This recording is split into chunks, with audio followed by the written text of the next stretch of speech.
Bonjour à toutes et à tous. Je souhaiterais aborder aujourd'hui avec vous le contenu des magazines de notre chaîne web YouTube Mémorial TV.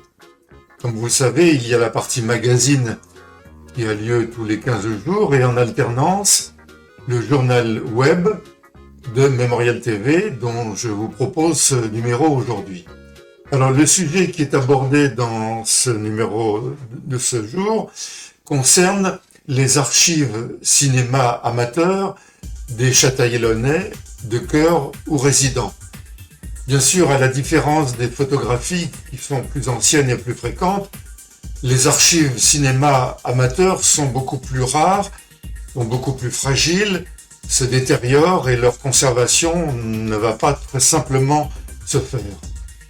Donc le projet est d'intégrer dans notre chaîne YouTube une séquence, le balnéaire des Châtillonnais, qui permet de présenter certains documents d'archives réalisés par vous, réalisés par des Châtillonnais présents dans la commune ou en résidence pendant les vacances, et au fil des décennies, au fil des années, de constituer de la sorte cette mémoire animée, en quelque sorte, de la vie balnéaire de Châtillon.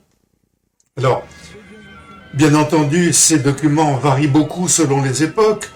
On commence à voir apparaître dans les années 30 surtout ces premières archives faites par des amateurs qui ont les moyens à l'époque d'acheter un matériel assez rare, peu utilisé, et puis au fil des décennies, ce matériel va se démocratiser, se multiplier, jusqu'à arriver de nos jours, bien entendu, au téléphone portable, où là tout devient permis de façon très simple.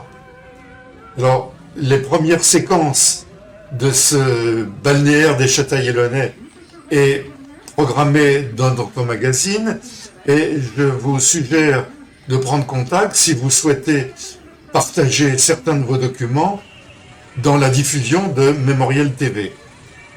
Bien souvent, ces documents sont oubliés dans le fond d'un tiroir, ne sont pas protégés et je souhaiterais vous proposer de prendre des précautions pour justement numériser ces documents afin qu'ils ne se dégradent pas.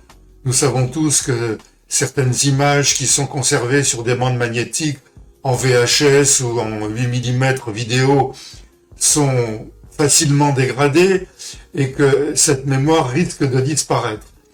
Ce serait dommage, nous avons tous de la curiosité pour ces documents et il serait évidemment très précieux de les conserver.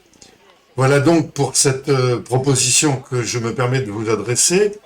Vous pouvez vous adresser par le biais de la page Facebook de Châtillon sans frontières, mais aussi sur le site YouTube de la chaîne des Mémorials balnéaires.